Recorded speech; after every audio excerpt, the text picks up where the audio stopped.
Saint Nicolas est cité dans des livres très anciens. On dit qu'il a notamment participé au concile chrétien de Nicée en l'an 325 après Jésus-Christ. Qu'il est né à Patare, en Lycie, dans la Turquie actuelle, au bord de la mer Méditerranée.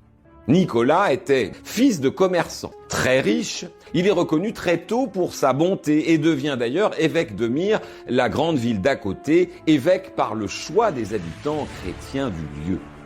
Ils étaient trois petits enfants qui s'en allaient glaner au champ. Myre existe toujours. C'est de nos jours la ville de Demre en Turquie. De l'époque de Saint Nicolas, il reste peu de choses, si ce n'est quand même un amphithéâtre qu'il a probablement connu. De son vivant même, Nicolas est connu pour sa charité, pour avoir pourvu la ville de Myre en blé, miraculeusement d'ailleurs, puisque le blé livré et donné par des marins de passage serait réapparu dans leur cale à l'arrivée à Constantinople. À sa mort, très vite, son culte se répand aux quatre coins de la chrétienté de l'époque, dans les pays qui vont devenir orthodoxes par la suite et dans les pays catholiques. Son tombeau a longtemps été situé à Myre, la ville dont il était l'évêque, avant d'être déménagé par des Italiens pour préserver ce tombeau des invasions. Ils l'ont installé à Bari, où il est toujours, dans le sud de l'Italie, l'objet d'une grande vénération. Ils étaient trois petits enfants qui s'en allaient glaner au champ.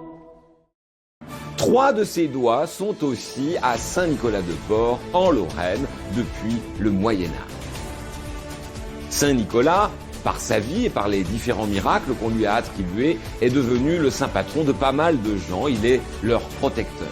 Il est saint patron des enfants, des écoliers, des jeunes filles, des étudiants, des garçons célibataires, des marins, des avocats. Il est aussi le saint patron de la Russie, de la ville de New York et le saint patron de la Lorraine, où il est fêté en grande pompe à travers les villages et dans les grandes villes, notamment à Nancy, à Metz, à Épinal, à Saint-Dié-des-Vosges. Nancy qui a fait d'ailleurs une demande à l'UNESCO pour le classement de cette belle tradition des fêtes de Saint-Nicolas en tant que patrimoine immatériel de l'humanité. Ils étaient trois petits enfants qui s'en allaient glaner au champ.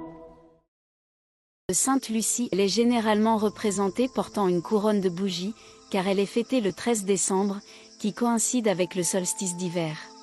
Sainte Lucie de Syracuse était une jeune martyre chrétienne du IVe siècle, qui a vécu en Sicile, connue pour sa dévotion à Jésus et sa résistance aux persécutions, modèle de courage et de détermination.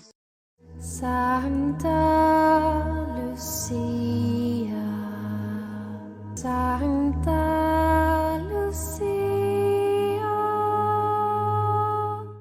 Lucie était une jeune femme dévouée à Dieu et à la charité envers les pauvres, célébrée dans de nombreux pays du monde, en particulier dans les pays nordiques, où elle est considérée comme une figure importante de la célébration de Noël, mais aussi en Italie. La tradition la plus commune, une jeune fille vêtue de blanc, portant une couronne de bougies sur la tête, guide le cortège de filles vêtues également de blanc et de garçons portant des chapeaux pointus décorés d'étoiles.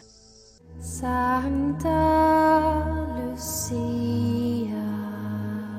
Santa Lucia. Elle est devenue une sainte vénérée dans l'Église catholique et orthodoxe pour son martyre, ainsi que pour les miracles qu'elle aurait accomplis. Elle est également connue pour être la sainte patronne des personnes souffrant de problèmes oculaires. Santa Lucia, Santa Lucia. Sainte Lucie, lumière radieuse et témoin intrépide de la foi, nous nous tournons vers toi, reconnaissant la clarté de ta vie et la lumière qui émane de ta foi inébranlable. Toi qui as choisi la voie de la virginité consacrée et qui as préféré l'éclat de la vérité à l'obscurité de l'apostasie, intercède pour nous auprès du Seigneur. Sainte Lucie, étoile brillante du ciel, guide-nous sur le chemin de la foi, de la pureté et de la persévérance. Que la lumière de ta foi illumine nos cœurs et dissipe les ténèbres de l'incertitude qui parfois obscurcissent notre chemin. Aide-nous à rester fermes dans la vérité du Christ, même face aux défis et aux persécutions de ce monde. Dans les moments d'obscurité, quand les épreuves semblent insurmontables, sois notre étoile du matin, annonçons l'aube d'une nouvelle espérance. Que ta lumière réconfortante dissipe nos craintes et nous rappelle que même au milieu de l'adversité, Dieu est avec nous. Sainte Lucie, modèle de charité et de service aux autres, inspire-nous à être des lumières dans le monde, apportant la chaleur de l'amour de Dieu à ceux qui en ont le plus besoin. Que nos vies soient des lanternes allumées, témoignant de la grâce et de la miséricorde de notre Seigneur. Au nom du Père et du Fils et du Saint-Esprit, nous te prions, Sainte Lucie, de prier pour nous tous et de nous soutenir dans notre cheminement spirituel. Amen. Sancta Lucia